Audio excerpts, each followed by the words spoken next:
She found Zoryu in the war room. A large table had been set amid the dragons.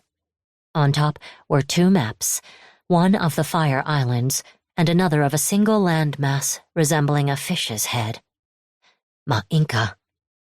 The island looked like the main dish of a banquet, ready to be carved up and served. The Fire Lord himself was alone in the empty hall, no advisors to give him counsel, leaning over the strategy table with outspread hands as the heavy burden of rulership weighed on his shoulders. Kyoshi wondered why he stayed there, not reacting to her entrance, until she realized there was one other person in the corner of the room. An artist making a sketch, scribbling diligently on a small canvas. Zoryu wanted to capture the most pivotal moment of his reign for posterity. The pose was too informal for his entry into the royal gallery. This was meant to be a more intimate masterpiece, something to show his grandchildren and their grandchildren. No glory and victory for one as wise as Zoryu, only the pain and burden of leadership. "Leave," Kyoshi said to the artist. The young woman tucked her sketch under her arm and started for the door before remembering to wait for her Fire Lord's permission. Zoryu waved her away. "Before today, she would have walked straight out of this room without a second glance at me," he said to Kyoshi once they were alone. "I'm making progress." So he was. "Where did you find the double?" "Trade secrets of the royalty," he said. "Master Genju and Yoon themselves advised me on how to restart the program back before I knew you existed. They advocated the usefulness of having a decoy for Yoon. Apparently, the practice is good for making speeches and foiling assassins." Zoryu chuckled to himself at the irony. "People aren't as unique as they believe themselves to be. And the Fire Nation is a populous country. You should check with the Earth King. You'd be surprised who he has copies of lying around." He eyed her up and down. "I don't think anyone could find your like, so worry not.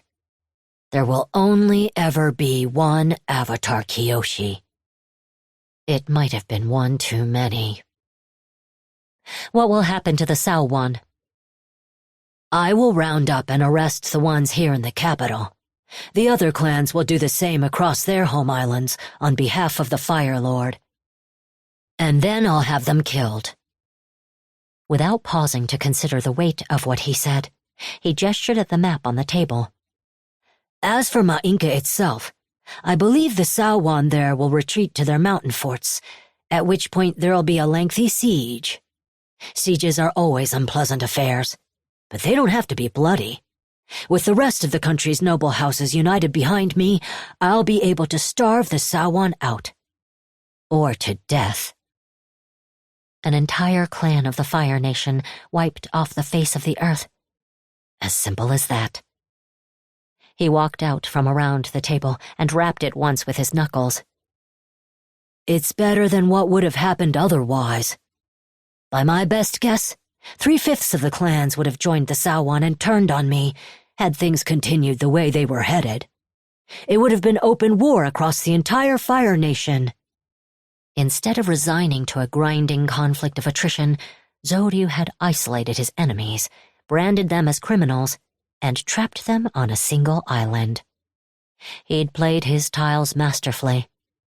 But there was still a critical flaw in his operation. "If the real Yoon shows up again, your ruse will be exposed," she said. "Everything would fall apart."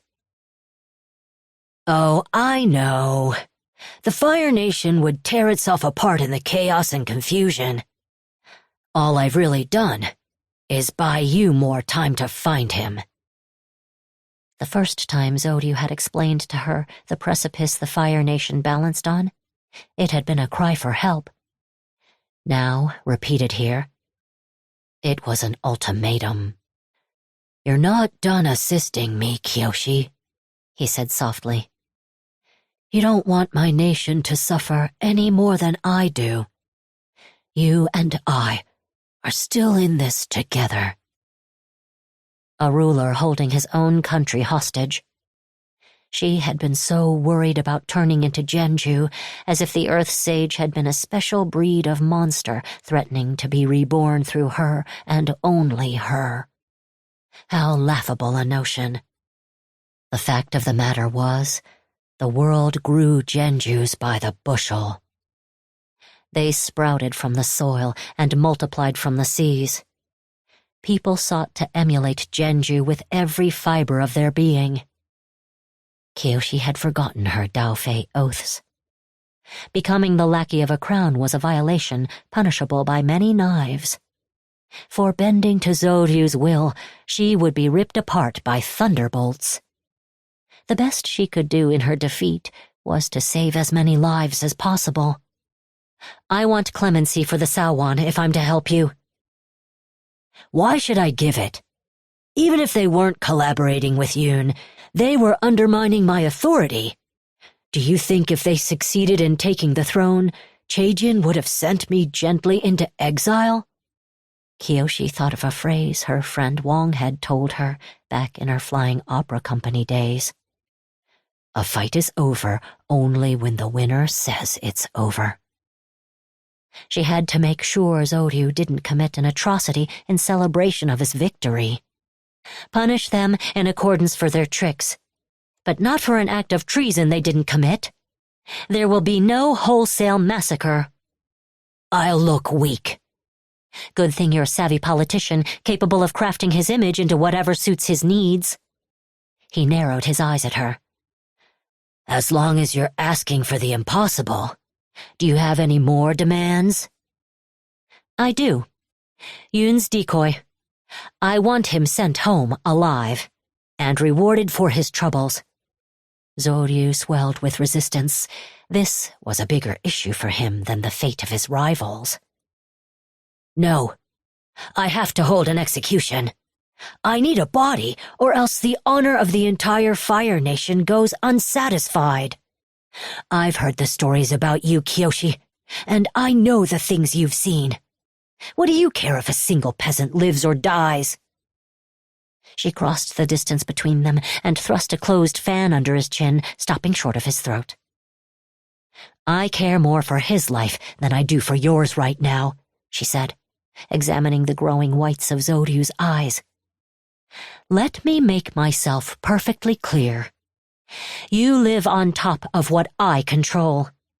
Your islands are surrounded by my waves. You fill your very lungs at my discretion. So if I hear any news about Yoon being executed, you will truly learn what it's like when the spirits forsake you in the face of the elements. Zoryu cowered before her sudden onslaught. They always did. For a brief moment, the Fire Lord knew what it was like to be truly helpless.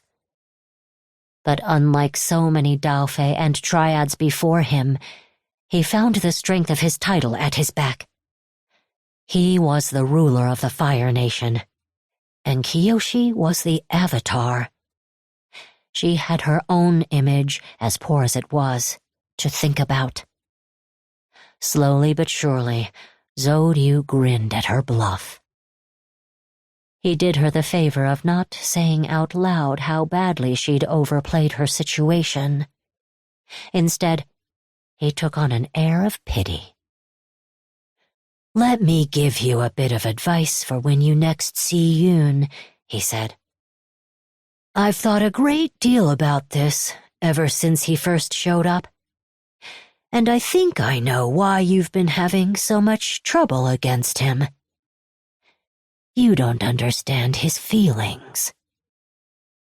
She pressed the fan deeper into the underside of Zoryu's jaw, but he didn't flinch.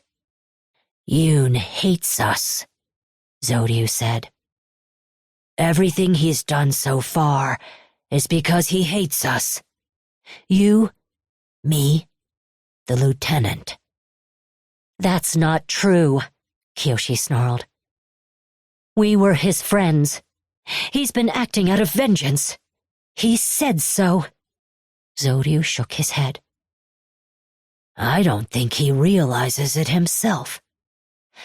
Consider his deeds, Kyoshi, not his words. Who has he been causing the most pain? For starters, me. By my reckoning, he's angry with me for daring to rule my country without his help. He's also furious with the lieutenant for having her mother's unconditional love. What Genju gave him wasn't anything of the sort. And then there's you, Kyoshi. And then there was her. Yoon has never been able to let go of the fact that he's not the Avatar, Zoryu said. To this day, he agonizes over what should have been. He grieves for his lost destiny, and that grief has turned into blame. He nudged the fan aside, expecting her to lose control of her emotions any second. Genju and the others might have lied about his avatarhood, Kyoshi. But only one person truly stole it from him. You. Seeing he'd rendered her incapable of response, he sidestepped out of her grasp and went back to his map table. He's punishing us, Kyoshi, for moving on from him and having the things he doesn't. And unless you accept the truth, sooner or later he is going to punish you in a way I can't even imagine. Kyoshi swallowed the buildup in her throat. She had no way of disproving any of Zoryu's insights other than her own stubborn faith that she knew Yoon better. I suppose you can tell all this because you played him in Paisho, she said hoarsely. No. I can tell, because I'm not blinded by the past, like the two of you are. Maybe he truly is possessed by a spirit. It doesn't change what needs to be done. He waved at the door. Now please leave me. You have work to do, and I have the future of my country to plan.